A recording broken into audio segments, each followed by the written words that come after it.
Coming up on Tech News Today, Google pushes the government for PRISM disclosure. PRISM, not prison. Also, Apple TV gets HBO and ESPN, and Amazon just does the opposite of what Netflix does. Is it a good idea? We'll find out next. Netcasts you love. From people you trust. This is Twit. Bandwidth for Tech News Today is provided by CacheFly at CACHEFLY.com.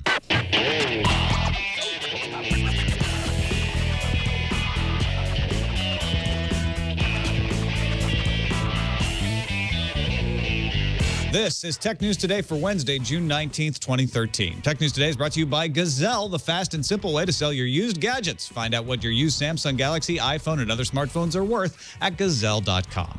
And by Shutterstock.com. With over 26 million high-quality stock photos, illustrations, vectors, and video clips, Shutterstock helps you take your creative projects to the next level.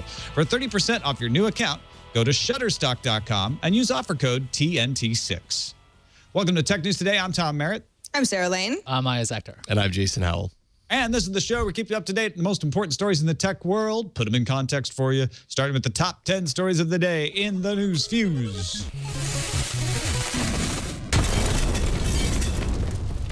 HTC unveiled the Butterfly S at a press conference in Taiwan today. The new flagship phone comes with a 5-inch 1080p Super LCD3 display capable of 440 pixels per inch, boom sound speakers with HTC Beats audio. Inside is a 1.9 gigahertz Snapdragon 600, 2 gigabytes of RAM, and 16 gigabytes of storage, along with a quad-band HSPA WCDMA radio and a 3200 milliamp hour battery. Engadget reports the Butterfly S will sell in Taiwan for $22,900 Taiwanese. That's about $767 US in July in gray, white, and red versions in partnership with China Telecom. Don't let the hot summer sun fool you, because winter is definitely coming. Apple TV has been updated today with direct access not only to HBO Go content, but also Watch ESPN, as well as Sky News, anime and Asian drama service Crunchyroll, and Quello. Google filed a motion with the Foreign Intelligence Surveillance Court seeking a declaratory judgment that says that Google has a right under the First Amendment to publish the total number of Foreign Surveillance Intelligence Act requests it receives, if any, and the total number of users or accounts encompassed within such reports. Google says it wants to increase transparency due to what it calls false or misleading reports in the media related to Google's compliance with foreign intelligence surveillance requests. Fashion and design retailer Fab.com is now worth $1 billion. That seems to be what they're all worth these days after a Series D round of funding. That funding was led by Chinese company Tencent. Yeah, that's Tencent, the one with WeChat. Fab.com has yet to reach profitability, but expects sales to double this year. Tencent also runs a payment service called TenPay and might use its relationship with Fab.com to increase social commerce in WeChat. Electric car maker Tesla Motors will recall 1,228 of its 2013 Model S cars manufactured between May 10th and June 8th because of a defect in the mounting bracket of the rear seat. The big fix is going to cost Tesla about $150,000 during the second quarter of this year. Chief Executive Elon Musk says the Model S defect emerged after the factory made body side alignment changes that weakened the bracket. Tesla will inspect and reinforce the bracket in all cars built during this time period. 10 privacy authorities from countries including Canada, Israel, and Australia have sent a letter to Google regarding Google Glass. The letter asks 8 questions related to privacy, such as what the privacy safeguards are, what information Google collects through Glass, and how Glass complies with data protection laws. The authorities also wanted a demo of Google Glass and wanted to try it out for themselves. Wait a second. Do these guys just want to try out Glass for free without paying $1,500? We didn't get in the Explorer program. Your privacy things, so you got to give us Glass. Sony may have a lot of gamer love from the PS4 announcement, but the PS3 is causing some headaches today. Sony pulled the latest firmware update of the PS3 after reports that some consoles were bricked after the update. So those with auto update, good luck. The PS3 has a safe mode that could be used to restore non-working consoles, though. Researchers at the University of Erlangen in Germany have found a flaw in the automatically generated pre-shared keys that Apple uses in iOS hotspots that could make them susceptible to attack in less than a minute. So under iOS, users have the option to specify their own passwords to secure their device, and then that's used as a personal hotspot. But Apple initially populates the password field with an auto-generated password. According to the researchers from the German university, this method leaves them vulnerable to attack. The dream of a wireless power standard just got another supporter. Qualcomm and Samsung started the Alliance for Wireless Power last year. Intel announced it has joined the Alliance's board of directors. Expect AMD to start the Brown Coats Wireless Power Group soon. And NVIDIA wants money, so they came up with this great idea. The company announced it will begin to license its GPU cores and visual computing patent portfolio to third parties. The news came via NVIDIA's corporate blog and mentioned how the company earns a cool $250 million a year from Intel as a license fee for its patents. NVIDIA says it will start licensing its GPU cores based on the Kepler architecture, so give all your monies to NVIDIA. All the monies. All the monies. Throw them. Speaking of monies, we got to thank a sponsor without which we couldn't do the show. Thanks to Gazelle, sponsoring Tech News today. You want that new HTC Butterfly S? You want a Samsung Galaxy S4, an iPhone 5? You got to get something, right? Well, get some money, get some cash. And you're like, well, great, Tom. Sure, I'd sell my old phone, but I need the new phone first. No, you don't. With Gazelle, it's the easiest and most convenient way to sell your old gadgets. You go online right now, take your old phone, find out what it's worth. It's probably not going to get worth more. So lock that quote in. It's risk-free, 30 days. You have 30 days at that price point to decide what to do with your phone, get your data off there, get your new phone, whatever. And Gazelle is now buying back a larger selection of tablets. If you've got an old tablet, you're like, I don't know if I need that anymore. Now that I have a, Galaxy Note or something, I don't know. iPads, you can now sell to Gazelle along with Samsung tablets, Google Nexus tablets, Kindle Fire, maybe a Microsoft Surface that you're done with, Asus tablets. They're taking them all. Go to Gazelle.com. Get an offer for your tablet, your Samsung phone, your iPhone, your HTC, your BlackBerry smartphone, other Apple products. Do it today because they don't get more valuable over time usually. And you can lock that quote in for 30 days. You get paid in fat. You get paid in fat. No, you don't get paid in fat. You get paid in cash. That's much better. You don't want to get paid in fat. Get paid in cash quickly by PayPal, by check, or an Amazon gift certificate. Get you a 5% bonus. Find out what your old gadget is worth. Your iPhone, your Samsung, your tablet, your Android smartphone. Take a minute, go to Gazelle.com. Sell your used Samsung Galaxy or iPhone today at Gazelle.com. We thank them for their support of Tech News Today. Joining us now to discuss the stories, very happy to have Mark the Terpster Turpin. Terpster, welcome back to the show. Good to have you, man. It's fantastic to be back. Yes, thank you. I'm excited. I've been reading up on all the tech news that happened today, specifically. What the problem is I was meant to be on yesterday, so I read up on all of that stuff. So I don't know how much use I'll be today. If you do a show, Tech News Yesterday, you call me up because I'm clued up. I'm good to go on that. We will time travel and call you tomorrow. But amazing. It's going to turn into a story problem, though, because you were on a train traveling at a certain amount of kilometers per hour. But as long as I don't meet myself on the train, I think we're okay. I think that's how it works. I get confused, though. But maybe if it's like Back to the Future 3, the train itself could be the device we use to travel through time. So we've got multiple options open to us. Well, now that that's sorted, let's get into the news of the day. Google filed a motion with the Foreign Intelligence Surveillance Court. That's the secret court that issues the FISA orders that are all in the news because of PRISM and all of that stuff.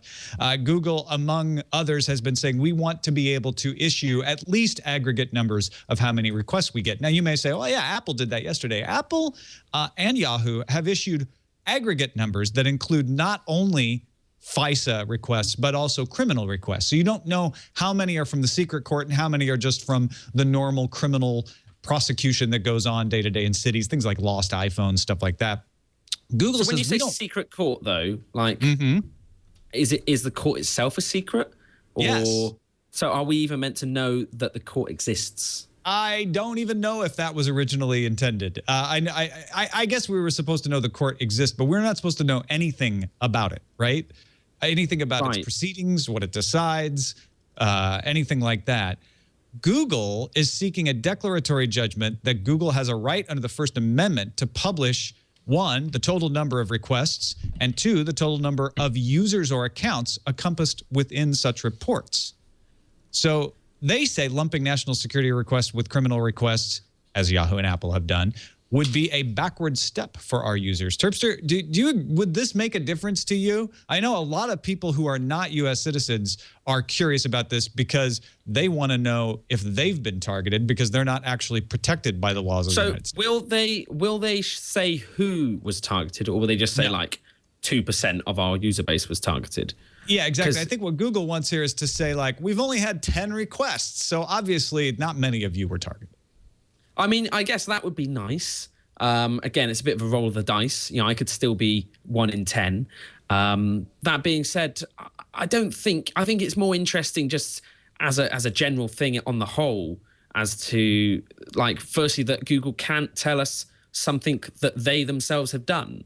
It seems strange that they wouldn't be allowed to give this out voluntarily. I don't know why they can't, in all fairness. It's the law. The law of the secret court is when you've been ordered by the secret court to hand over secret information, you're not allowed to admit that you gave the secret information. Yeah, I mean, it's entirely like Fight Club, Terpster. So it's literally a secret about the secrets that you've told to the secret court, so you have to keep everything secret. I still think that's like, Google should just, say, just to let you know, excluding criminal stuff, we had to give out this many requests. Maybe if they just exclude everything else that they have to do it, and they don't say what it's for, we can work out the secret for ourselves. And then they can just skirt around it. So wait, are you saying that they should say, here's our aggregate number, and then say, here's the criminal number. We're not going to do the subtraction. Exactly. Why not? If they're allowed to say how many they can do as a criminal, and they can also say in an aggregate how many have been done, then that could be good enough. Would that violate the gag order, do you think? Probably. I don't. It probably violate the spirit of the law, and they're getting a lot of trouble for it.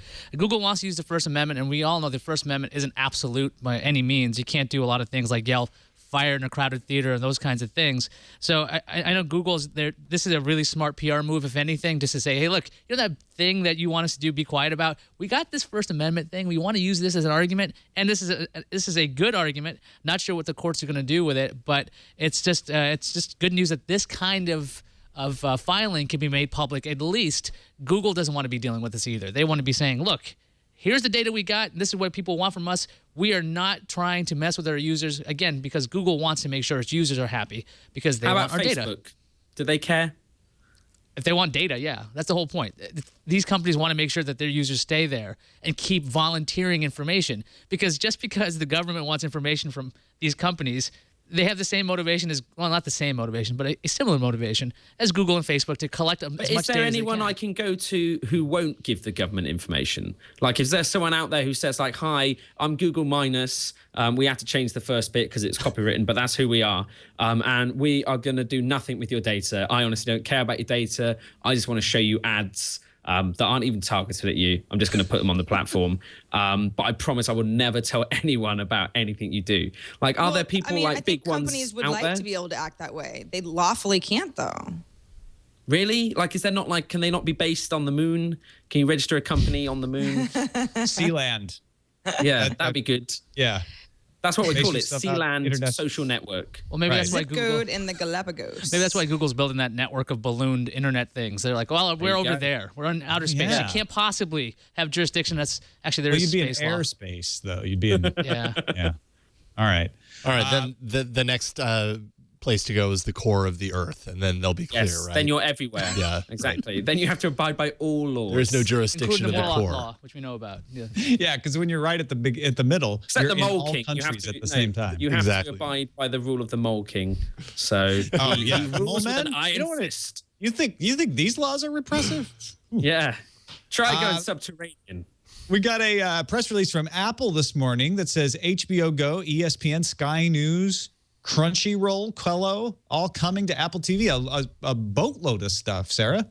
Yeah, in fact, I updated my Apple TV this morning, and right as rain, I've got HBO Go app right in the front there. I've got my ESPN app. I went ahead and logged in with my HBO credentials. Works just fine. It's kind of neat. It almost looks like a rental that you would get through iTunes, where it says, "Would you like to watch this now? It's HD. Would you like to preview it?" type of thing. So looks really nice. Of course, in the sports world, this is a good thing for anybody who already has ESPN as part of a cable subscription package. Watch ESPN, the app, adds live broadcasting from ESPN, ESPN2, ESPN3, ESPN Buzzer. There's quite a few of those, but it'll give you a lot of good sports programming. Although the gripe, of course, is that you don't actually get anything that you wouldn't get in cable, but you get a nice Apple TV interface. Then, of course, you've got Sky News that will give users in the US, the UK, and Ireland access to that 24/7 news coverage, which is similar to what already exists on its satellite channel. Quello, I hope I'm saying that right, it's QELLO, is streaming of concerts and music documentaries. I guess sort of like cello. Maybe that's how they say it. Maybe it's and then cello, Crunchyroll, which is an app that's I've noticed on my Roku box for a while now, is a lot of popular Japanese programming, animation shows. Attack on Titan is one of them that's pretty popular. So this is great news for anybody who's like, well, I have an Apple TV and it just doesn't have all the apps that I'm interested in that other set-top boxes do. As far as I'm concerned, if it's got HBO Go, I don't really have a reason to use my Roku box. Terpster, do you think that this is Apple TV just it sucks keeping for me, up? Sarah. Yeah. I don't get any of this except Sky News. That's literally all that I get from this. And I don't. No, I really couldn't care less about Sky News. It's just like, hopefully they put BBC iPlayer on there, 4OD, and like kind of the UK television on demand services. I mean, Sky Go would be amazing. So that's basically Sky's satellite network on demand. So if they're doing Sky News, maybe the door's already open and they just have to kind of put that on there for us. So it's kind of like promising news potentially that's quite exciting for at least people outside the US. But it's a little bit like, for so many US-centric products, when they launched the Xbox One, they listed off all these things you could do. And then, like, if you're not in America, you could do, like, one thing, maybe. Do you not even get Crunchyroll or... Why, Nope. Like, why wouldn't you get the Japanese? So. Yeah, that's weird. The thing is, and I would like to move towards a place where it's more global, and because most of the television I enjoy is American, and I have to use proxies and other completely legal ways of watching this content. And I think really the strength of Apple's platform is that it's easy to use, and that they have great licensing deals with a lot of people through iTunes that you'd hope they can kind of build on as they have with iTunes Radio to bring more services into that fold. Because I still dream of a day, Tom, when I can sit at home in my comfy sofa with my big TV and watch a film that is on at the cinema or is only just left. And I will pay cinema ticket prices for that one-time viewing. I would love to, instead of going all the way to the cinema, just sit at home and be able to watch it. That'd be amazing. And that would kill movie piracy. It honestly would. If they made it better, then that's all they need to do. But anyway, good movements, I guess, towards something. But like I said, not terribly interesting to me. Exactly. Outside. And I think in the U.S. this is exciting because of all the stuff that's on there. But you're right. Worldwide, it's sort of let's see what happens next if it actually comes to the rest of the world. I do wonder if this avalanche of stuff, because the reason you don't have worldwide rights for all of these things is the rights negotiations are incredibly difficult. It's incredibly difficult to get people to agree. And even when you get them to agree, they're like, great, you can do it in this country. Oh, well, we want to also do it in the UK. Oh, well, we have to start the negotiations over then because that's an entirely different market, entirely different set of arrangements. And our deals with the programs that we could give you are different in the UK, et cetera, et cetera, et cetera. But I wonder if this is evidence that these meetings that Apple has supposedly been taking with all of these different networks are proving fruitful because they've at least been able to add more stuff to the Apple TV, even if it is just in the U.S. Well, I was scouring the press release because, you guys are talking about country-specific things. Even within the U.S., it's hard to get some of these services if you don't have the right deals in place. If you have Comcast, you can get HBO Go if you have an Xbox, but if you have a Roku, you can't. There's all these like weird oddities when it comes to the deals within the same country. When I was looking at the Apple press release, it did say that content availability varies by country, may require account subscriptions, and may not be available in all territories.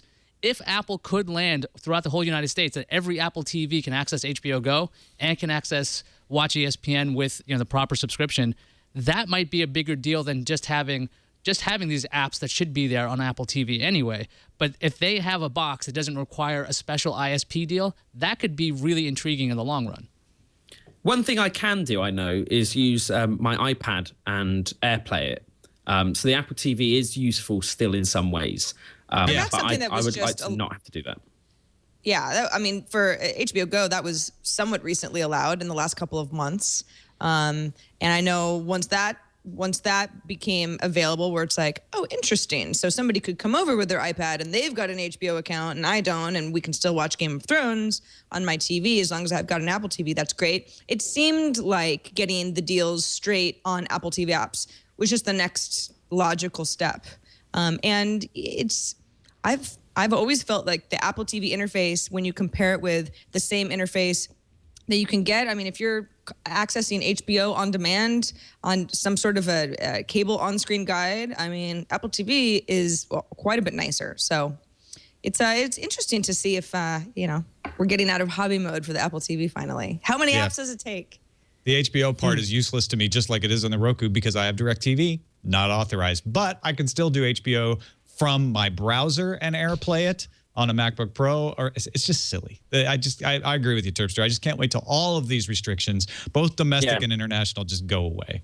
Like I said, I'm not against paying over the odds for it to begin with. I'd be quite happy to pay whatever they want, really. I just want it easier, and I want to be able to digest it how I want to, really. And I feel like, that the closer we remove these barriers between us and the content creators, the easier that becomes. Well, and that's Amazon is going to make you unhappy with our next one. Oh, really? Oh, okay. Yeah, that's because there's a message from the executive producer of Alpha House. That's a show that's going to be on Amazon. Jonathan Alter says that Amazon will not release the series all at once like Netflix has been doing.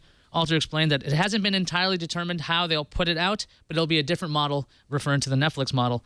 The Atlantic Wires thinks that Netflix strategy of releasing all of its episodes at one time is not foolproof. It stops all that water cooler discussion, the speculation as to what will happen in the next episodes. And it looks like Amazon's working on this appointment viewing online kind of concept. Terpster, binge viewing versus appointment viewing, does either one make sense online? Yeah, I mean, really, it's tricky when it's a new thing. When you've got new stuff, I guess, the weekly thing works. It's proven to work. Anything that is already existing, I always end up binge watching it. So when I'm catching up on a series, if I haven't seen a new series, I will watch one, and I know if it's good if by the time I finish watching, I've watched that whole series. You just kind of chug through it. I don't think that I don't think they're too wrong, actually, in what they're saying, in that, the conversation between episodes is sometimes better than the episodes themselves. I always remember with shows like Heroes and Lost, where there were mysteries and questions posed, that in between you'd go on the forums on the web, or you'd ask your friends on Twitter and be like, oh my God, what do you think's going to happen here? Who's this guy? What's happening there? And I guess if you release the whole series, then you lose a lot of that. But I guess it depends on the format. If it was a comedy, a sitcom, it doesn't really pose many questions, then why not give people a load of entertainment which they can watch and then go back and rewatch because it was so funny? But people don't watch at the same time, even when it is put out serially. Like that's always the water cooled problem, is like, has everybody watched this week's episode? Oh, no, you haven't? Okay, well, no, you can't talk about it. I haven't seen it yet. Stop talking about it. That's so basically, I just feel like this is trying to fake something that just doesn't really exist as naturally anymore. On the other hand, why not try it? I think Amazon should try it to see what the effects are. Yeah, it's interesting because we know whether or not it works. We've got now Netflix have a case study, and now maybe Amazon, if they start sharing this information as they want to when they're bragging about how successful something was and why other people should do it like that, I think that would be really interesting, because we'll find out if there is a clear winner. Or they just don't say anything because it didn't work. Yeah, maybe. There is something. I mean, even though, Tom, you make a good point that even these days, I'm watching Mad Men a day after some other people because I don't have access to it on Monday. And so it's like, oh, I've got to stay off of Twitter and make sure, there's all of that stuff. Spoilers are such a big deal now because we're all sort of making our own appointment viewing.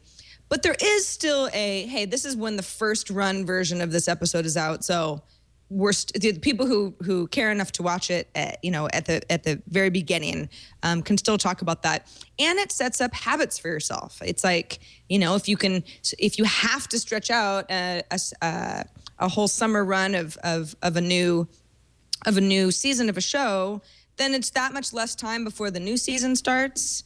And you've kind of got that as a habit, like Thursday nights mean this particular show that I love so much. And I've been watching it for the last 17 weeks. So it is a little bit of like hey, that's an antiquated model. We don't have to watch it that way. But I think it kind of helps for audience loyalty in a way. I wonder if it helps with keeping or growing subscribers. If you go to Netflix and you get like a 30-day free thing, you could watch everything at once, cancel, and then they lose that subscriber over time.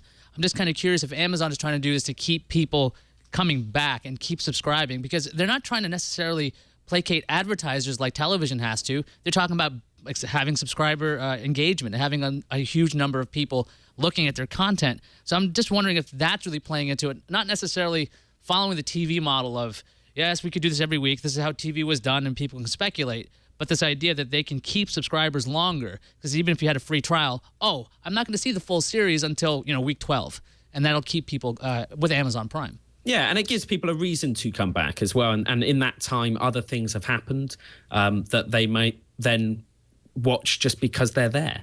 I think that sounds like a very legitimate reason. Yeah, I like it. That's why you hear the phrase, life is what happens while you're waiting for Amazon to release the next episode. Let's take a quick break and thank our sponsor for today's show, Shutterstock.com. If you're a creative professional or a creative amateur who wants to become a professional or just darn creative and you need an image or a video, don't go steal it, get yourself in trouble. Get something high quality and get something that is going to be legal in everything that you use. Your perfect image or video for your next creative project can be found at Shutterstock, whether it's for a website, a publication, an advertisement, a video, any other type of project. Over 26 million now, high-quality stock photos, illustrations, vectors, and video clips. I know. They're adding 10,000 images every day, and they look at them all to make sure they're good. So you're going to find new stuff. You're going to find good stuff. Okay. Yeah? That's interesting. Shutterstock sources images from around the world, Terpster, so they'll have stuff look that's at from that. nearby you. They got Big Ben and Big Data. Big Data and Big Ben right next to each other. Yeah. I flew Flexible pricing. with New Zealand Airways, and they had the most annoying Vodafone advert in the world where the guy referred to it as data, and it's like it's data, and I don't like the other version, and it annoyed me. There you go. Just but like it's stuck in my head, so it kind of worked. Exactly. Yeah. You can choose individual image packs, a monthly subscription, whatever works for you. Download any image, any size, pay only one price. All the stuff you need. Videos, vector illustrations, all that good stuff. And you can sort. The amazing thing is the search engine. Go try it out. You can actually search by color, by mood. No credit card needed. Just start an account. Begin using Shutterstock to help imagine what your next project could be. Save your images to a Lightbox so you can review them later, share with your friends. And once you decide to purchase, use offer code TNT6. New accounts will receive 30% off any package. That's Shutterstock.com. For 30% off new accounts, use offer code TNT6. And we thank Shutterstock for their support of Tech News Today. All right, let's talk a little bit about the PS4. Terpster, I know you were at E3 last week. Chief System Architect of Sony's PS4, Mark Cerny, was on Jimmy Fallon's late night show last night. Did we cue up the audio, Jason? Yep, I have it all ready to go. Let's hear what he had to say. The big story that everyone's talking about is this system is the only one where you can still play used games. We support used games. We don't require an internet connection. That's pretty major, yeah, because you can go to... And a huge cheer, just like we heard at E3. So they're still hammering away at that. And for those of you who haven't been following this, Xbox One will allow you to give your game to one friend who's been on your friend list for 30 days at no charge if the publisher allows it. And you'll be able to sell your used games for no extra charge to participating retailers if the publisher allows it. Sony says, we won't restrict used games. Publishers could do their own DRM, but we think that's a bad idea, and we're not going to do any kind of internet connection. Terpster, I mean, going on late night television and basically like getting Jimmy Fallon to ask you about this, how bad is this for Xbox? I don't think it matters. I think that most people it doesn't really come down to this as a scenario. If you have a stable internet connection, it's a moot issue in terms of the actual once a day connectivity. Games now are so often persistent and require online elements to truly enjoy them that it's not too critical having it part of the console. And certainly myself, I've never really had significant internet issues to the point where I wouldn't be able to enjoy having an Xbox One.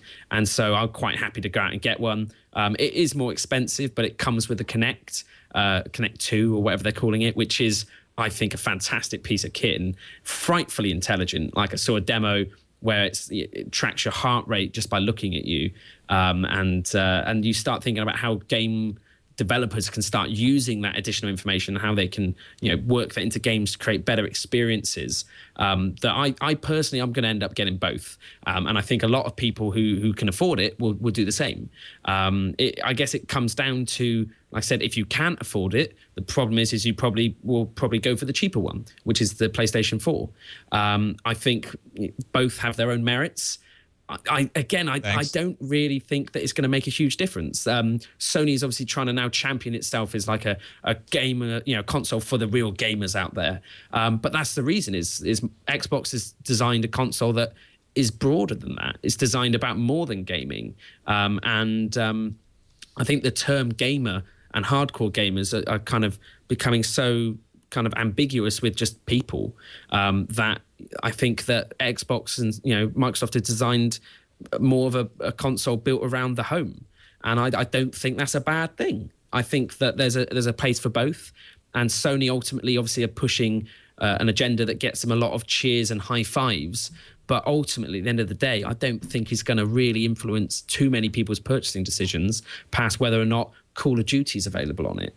And really, it just comes down to what games, what are your killer apps? Why am I going to buy your console and not another? And I think both will have some very impressive, exclusive content to their consoles that I don't really feel that there's much to kind of scream about the PS4 versus the Xbox. I think they're both in the same sort of field, really.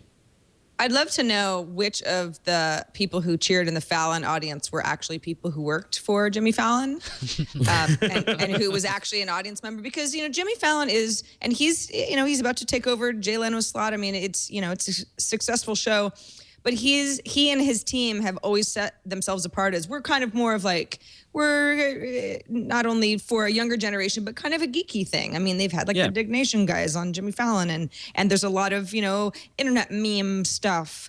It's kind of interesting to see what buttons they're trying to push, which is something that I think would go over the head of a lot of people who are currently watching late on television. Well, this was a part of Jimmy Fallon's video game week. They had Microsoft on for Xbox One. They had Sony, Ubisoft's coming, Activision, Nintendo. So it just seems like they are capitalizing on the news that just happened on E3 to have some content. I don't know if these digs on national television will make a big difference to people. Like Turf was saying, that $100 difference that's going to turn heads, really. Not necessarily the can I use used games on this or not? That's a thought you have after you bought the console, for the most part, at least when it comes to devices like this.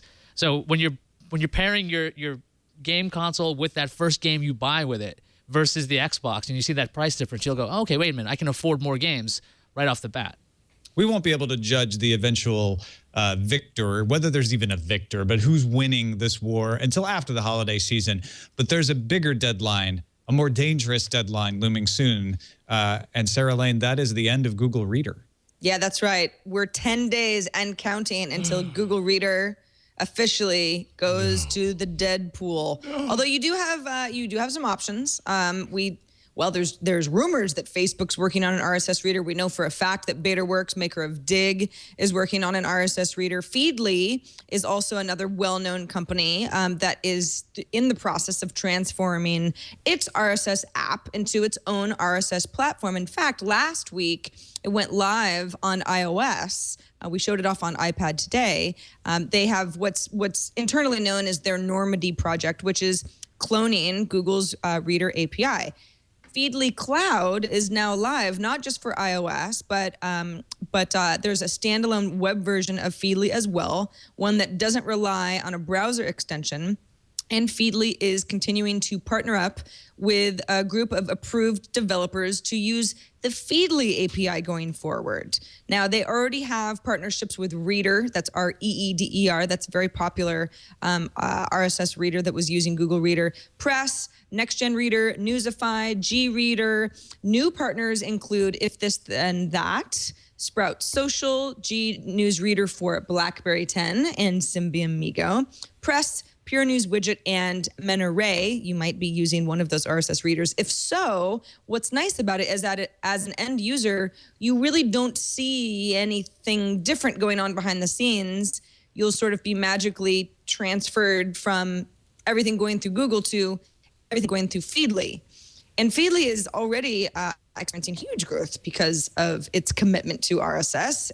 The company says it now reaches 12 million users. It was about 4 million users pre the retirement of Google Reader. Terpster, do you use a lot of RSS? Do you think that Feedly is kind of the? I mean, is Feedly doing anything wrong here? Is this just kind of going to be the next Google Reader? I don't use RSS. I think that's the problem. Is so many people don't now. There's like so many other ways to digest information, and I don't know. I kind of feel like I like my information now to be curated and edited by the internet as a whole. So I tend to like rely on Reddit and Twitter and stuff like that for all my news, and that's previously all I used RSS for. I don't know really. I don't know really if there's a big reason why people would want to do, why people use it. I don't know. I'm sure there are compelling reasons. When Google announced they were getting rid of Reader, there was a loud outroar. Why do you think that is? Because people like to complain. I don't know. I love to. It's one of my favorite things to do, really, is to be disgruntled about something. But I don't know. They obviously know how many people are using a product and how much it costs to keep that product alive. And if it's not performing, then they're probably not going to carry on doing it. So I kind of feel the retirement of Reader is because there's that sort of practice is being retired by a lot of people out there.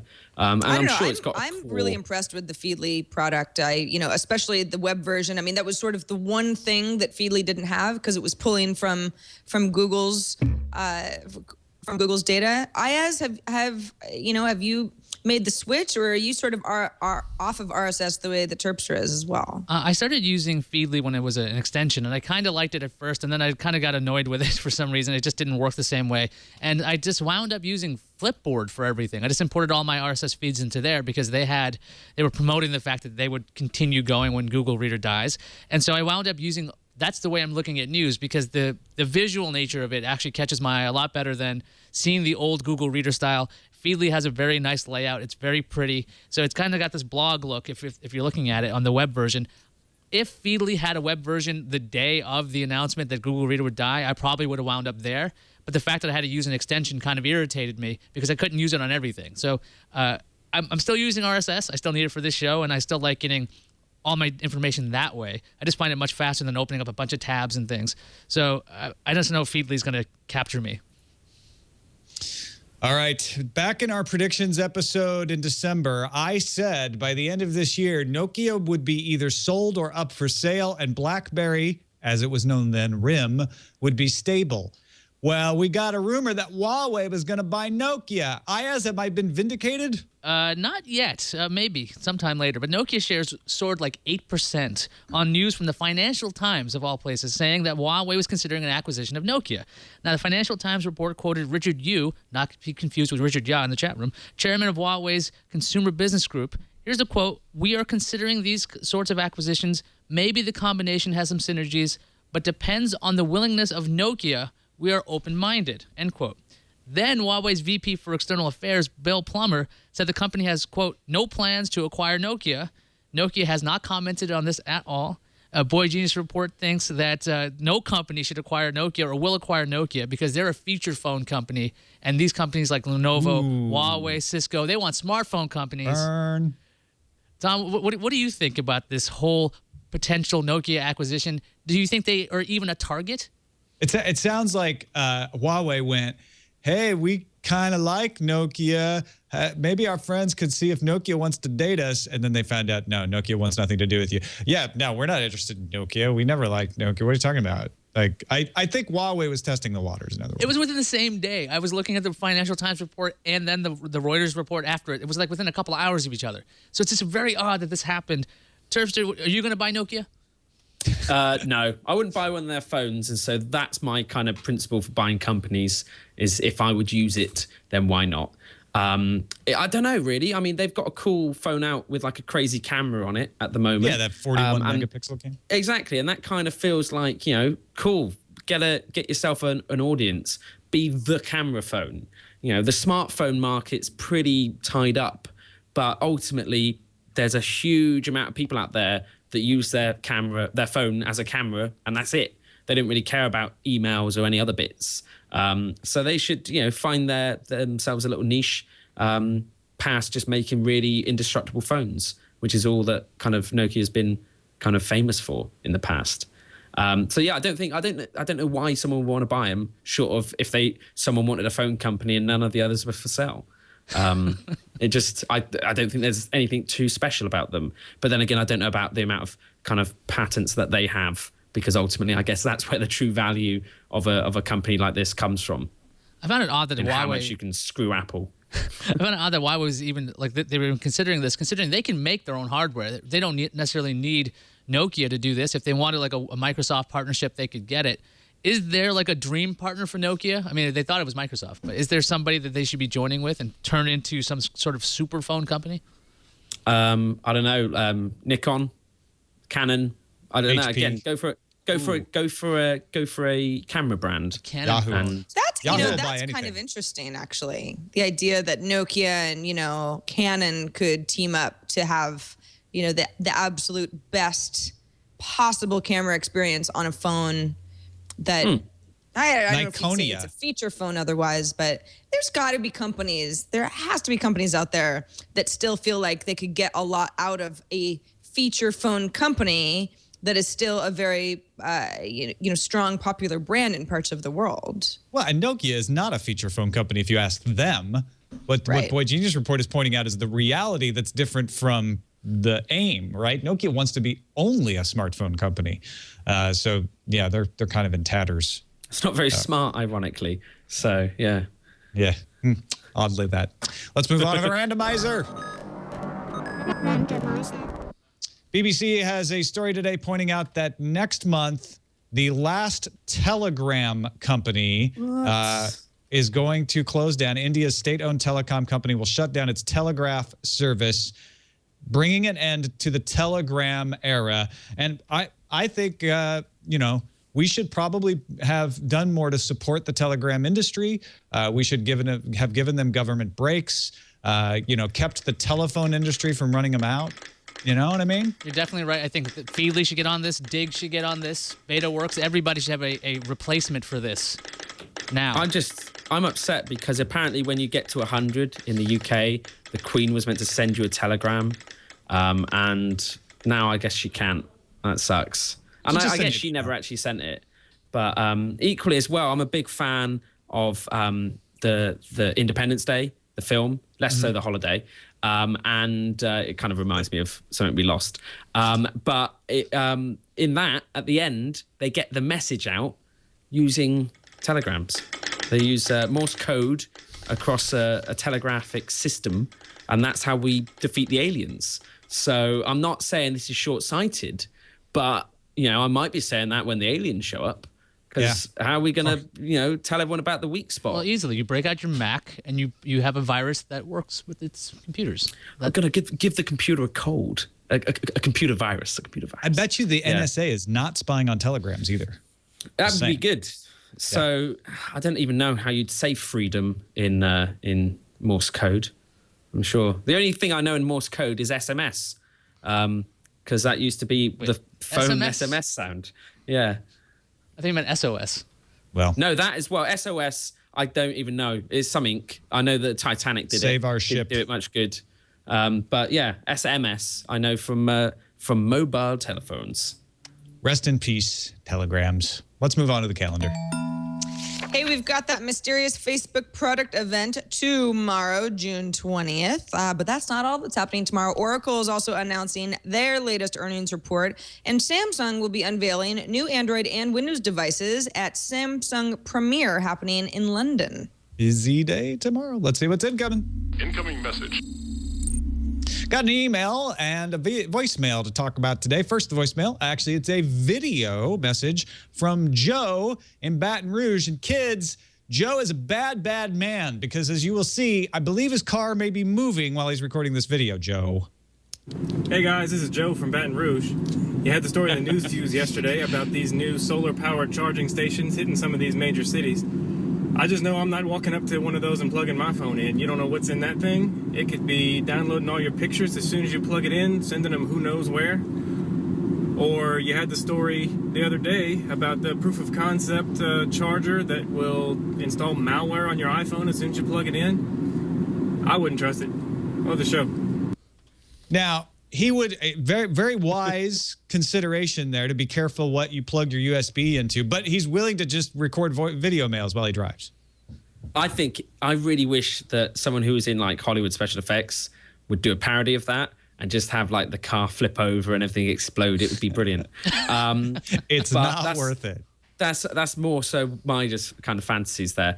I don't think I'm that worried about people stealing my data by plugging something in because they can do it now already. You know, whenever you go on a Wi-Fi, a kind of open Wi-Fi hotspot in like Starbucks or anything like that. That's why you should use VPN if you go to open Wi-Fi. You should use VPNs, exactly. You should use VPNs across the board. But I don't. I should. But that's the thing is that ultimately, if someone wants to steal my stuff, they're going to do it. And, you know, plugging into a solar powered charger is going to be one of the hardest ways to do it to get the most people. Like I said, there's far easier ways to steal your data. I just feel like, you know, take advantage of the free power from the sun. It's amazing. We got an email from Rob. It says, AT&T crew, on yesterday's show, it was mentioned once again that Kinect units were firing off on systems during the Xbox keynote. While this might be true, these activations are most likely due to operator error.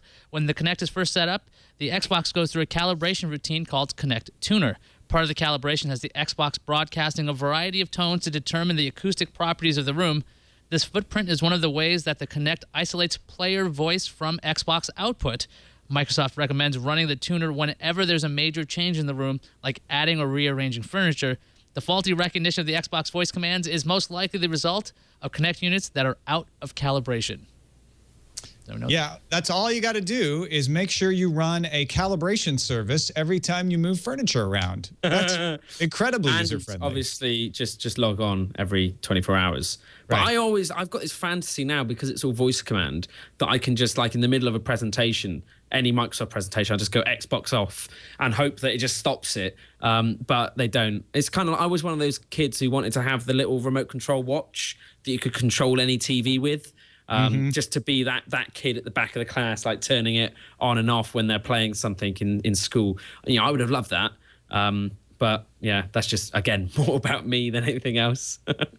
Rob, in all fairness, Rob makes a good point that the Xbox, when properly set up, shouldn't do this behavior. But the fact that so many of them did means that it's not particularly user-friendly for the majority of the audience, in my opinion, and that's a design issue. I wonder if the new Kinect, because it can detect how many people are in the room at one time, maybe that will go around this calibration thing. Because if they see that the voice is not coming from, well, there's nobody in the room, maybe that it'll work better. This could just be the older Kinect and its foibles. All right, well, that brings us to the end of today's Tech News today. Terpster, thank you so much for joining us. I'm glad you were able to make it work out today. It was great to have you on. Let folks know about _T, where they can find you. Anything else you got going on you want to tell folks about? Just head on over to Twitter and I'll tell you as and when on there. But mainly it's just there, really. It's just me talking about like, oh, the weather, oh, terrible. So that would be 90% of what I tweet about. Should they follow Scott Johnson too, just to balance it out, or? It's tricky. It's tricky because Scott, you know, he historically has had far more followers than me, and more recently, you know, I've been more popular than him, and I'd like to keep it that way, really. And I hope that, you know, we're going to have Nerdtacular in a couple of weeks, And I'm hoping Scott is going to, take a knee before me and just admit that I am the better Twitterer. Even though I don't tweet as much, I tweet better. But I think you're going to take an arrow in the knee if you're not I careful. might have to. I like that someone told me that it was because an old Nordic saying, taking an arrow in the knee, was when you proposed to a woman. And so the guards in Skyrim used to be an adventurer like you until they got married. Until they proposed. Which is which I think is a lot nicer than thinking they were actually injured. Apparently rubbish. It was meant to be that they were injured, but I like the more romantic, Right. They took an arrow to the knee and decided to live a different life than the hero's life. So I was sitting when I proposed, so I don't know if that means I took an arrow to the ass. That sounds really lazy. That almost sounds like, don't get up. No, don't worry. I'm not bothered. We're on the beach at sunset. Jeez, come on. Okay. So you were more lounging then, were you? Yeah. You weren't. I'm imagining you being kind of upright in your chair, just turning across to Eileen, and just being like, "Fancy getting married?" Yeah. I've got a ring, but I've got an app where we both touch on the screen at the same this time. was before apps. If only. Yeah. Yeah. I've got a cassette deck, and I'm gonna put on a Windows mixtape. XP. Wow. New Okay, that's Windows. good. Yeah. It was good. It was good. Yeah. Good operating system after a few service patches. _T and also Scott Johnson. If you want to follow Terpster, thanks for being with us again, Terpster. Don't forget about our subreddit, technewstoday.reddit.com. Also find us on the web at twit.tv/TNT. You can email us. Our email address is tnt@twit.tv, and give us a call. Leave us a voicemail, 260-TNT show. We'll see you tomorrow.